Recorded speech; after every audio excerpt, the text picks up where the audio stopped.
আসসালামু আলাইকুম। আমি আজকে আপনাদেরকে একটা নতুন রেসিপির সঙ্গে পরিচয় করে দেব।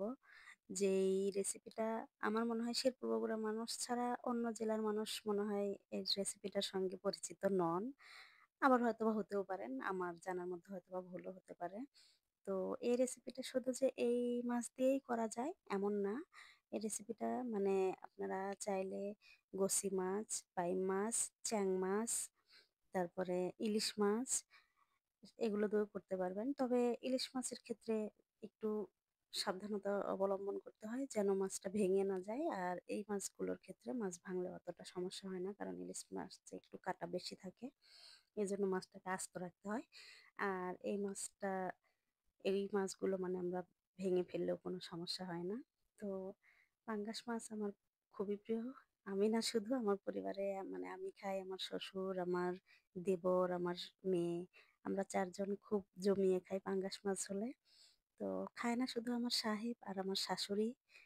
তো সমস্যা নেই। আমরা খুব এনজয় করি আর খাই। তো আমি আজকে আপনাদের সঙ্গে সেই একটা রেসিপি শেয়ার করলাম। ভালো লাগলে অবশ্যই পাশে থাকবেন। কমেন্টে জানাবেন ভালো লাগলে আর বানিয়ে খেয়ে দেখবেন। অসম্ভব মজা হয় গরম ভাতের সঙ্গে এই একটা রেসিপি হলে বিশ্বাস করেন মাংসর যদি রান্না করে রাখেন সামনে সেটা থেকেই যাবে। শুধু এই রেসিপি দিয়েই খেয়ে উঠবেন পুরো ১ প্লেট ভাত। বিশ্বাস না হলে একদিন বানিয়ে খেয়ে দেখবেন প্লিজ। তো আমি এখানে নিয়েছিলাম সেই পাঙ্গাস মাছগুলো। মানে আমি কড়াইতে নিয়ে একদম ভেজে নিয়েছি। বেশ একটু কড়া করেই ভেজে নিয়েছি।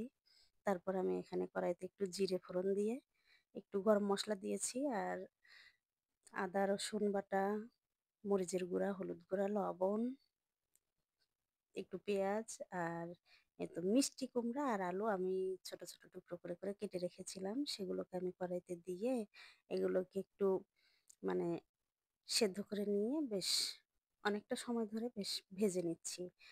তো তো এভাবে নেড়েচেড়ে দিয়ে ঢাকনা দিয়ে ঢেকে দিয়ে আবারও আমি ঢাকনা তুলে নেব। তারপরে আবারও ভেজে নেব।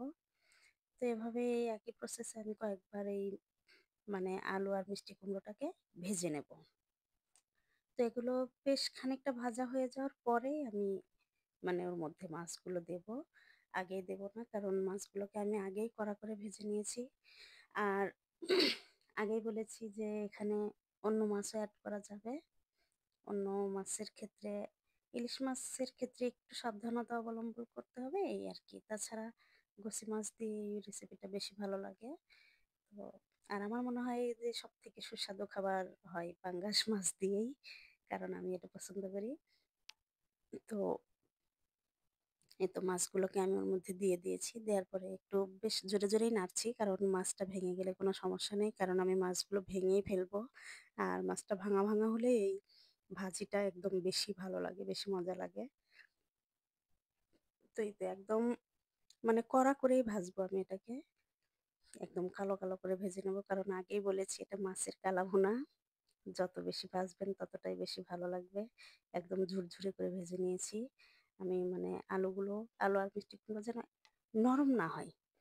একটু ঝুরঝুরে টাইপের ভাজাটা হলে গরম ভাতের সাথে এটা একদম অসম্ভব মজা লাগে। তো এই তো আমার ভাজা প্রায় শেষ। আর মাছগুলোকে আমি সবগুলো প্রায় ভেঙেই দিয়েছি। শুধু ২-১ টা পিস আমি আস্ত রেখেছি। কারণ ওটা আমি আমার মেয়েকে খাওয়াবো এজন্য।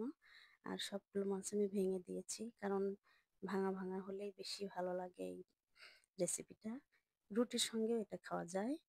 তবে আমার কাছে মনে হয় সবথেকে বেশি ভালো লাগে মানে গরম ভাতের সঙ্গেই।